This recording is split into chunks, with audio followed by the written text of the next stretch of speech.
Welcome to our prep preview show, Louisiana edition. I'm your host, Julie Boudwin, sitting here with prep writer Jerit Roser. Jerit, at this point, you kind of know the drill. Not a lot of time and plenty to get to. Week 1 of the season is 3 weeks away, which is kind of crazy at this point.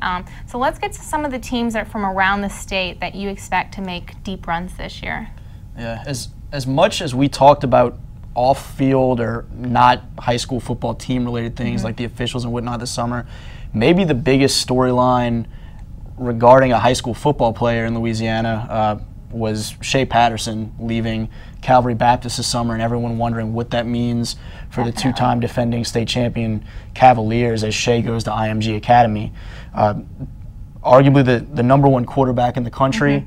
Jake Bartley will have to step in and take the reins there. He's a guy that the Cavaliers feel is capable of doing so. It'll be a little bit different of a look, but that's still a loaded football team. Secondary maybe as good as anybody's in the state, and so I think they should still have a really good shot at 3 straight in Division III. Beyond that, Acadiana is a team also off back-to-back state championships that, again, I mean, they don't have the same drama of a quarterback leaving. Kevin Moore, who quarterbacked the most recent state championship, came into that position late last year. He's going to focus more on defense is the idea this year, where he's, I guess, a more natural fit as a linebacker, and he's going to play a big role. But Acadiana really is going to look a lot like they did last year in a lot of ways. They're going to be, you know, a team that is going to be tough to stop their running attack, and their defense is going to be extremely strong, and so they should, in 5A, again, be among the top contenders from anywhere in the state, really. Sounds like pretty much the same Acadiana team as last year, if that's the case. You can count on those Ted Davidson teams to look very similar, good fundamental football, and just be a team that you don't want to see in the playoffs. What about Neville? Yeah, Neville's a team that I think in 4A, maybe as strong as anybody going into this season. They won a state championship last year, upending an extremely talented Warren Easton team. What a game that was. Yeah, that was crazy. And that Neville team lost a lot of talent.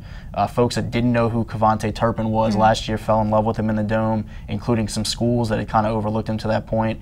The defensive line, I think, sent 4 or 5 guys to colleges to play football this past signing day.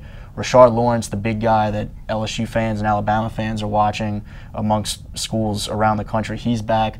And people think that defensive line could be pretty similar in terms of one of the best in the state this year. They've got some other younger guys that are going to step up. They've got guys really around that team, but kind of like we talked about with Acadiana to some degree, Coach Mickey McCarty has had that program extremely steady for several years now.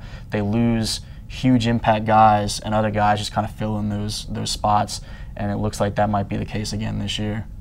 Now, a team that hasn't been to the Dome in recent years, but it's a powerhouse, it's a storied program, West Monroe. What can we expect from them this year? It's kind of weird to think that it's been a couple of years for the Rebels, but they kind of what I was saying about them this time last year, really talented team, strong defensively, kind of the traditional West Monroe look there. John Randall Belton at quarterback is an extremely talented player, and last year we were hoping he could stay injured, and that could be a huge determining factor for that team. He ultimately ran into another knee injury, and that proved problematic for West Monroe down the stretch. Because even if you have other guys that can fill in, losing a guy like that on the field is a huge blow to any team. And so I think it's similar this year, where I'm interested to see if John Randall can stay healthy. Certainly wishing him all the best, and if he can, that can take the Rebels to that much more of a level come playoff time, and maybe get back to where they had spent so many years in the past. At this point, all 4 of those schools we've previously mentioned are powerhouse schools. They all have numerous state championships. Of course, West Monroe hasn't been there in the past couple of years, but do you expect to see all of those schools in New Orleans in December? I think they all have a heck of a chance. Calvary Baptist, I kind of thought a lot about after Shea left, and I think they still might be my favorite in Division III in terms of who I think is the lead dog to win the state championship. Acadiana is going to be in that extremely top tier. In 5A, West Monroe maybe not too far behind them. Neville is probably my top school, or one of my top 2 or 3 schools in 4A. What about some of the smaller schools from around the state? Who are some of the contenders? Yeah, you got to give some love to the smaller schools, otherwise Manny coach Jess Curtis will let me hear about it. He feels like those guys off of their state championship last year have been kind of overlooked in the top 50 countdown that we talked about.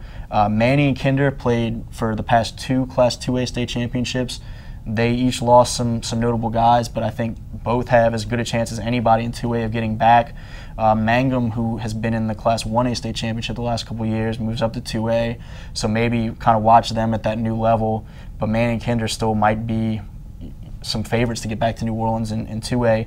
Haynesville in 1A, extremely strong. That OCS team that won the Division 4 state championship is now in that mix of challengers for Calvary, moving up to Division 3.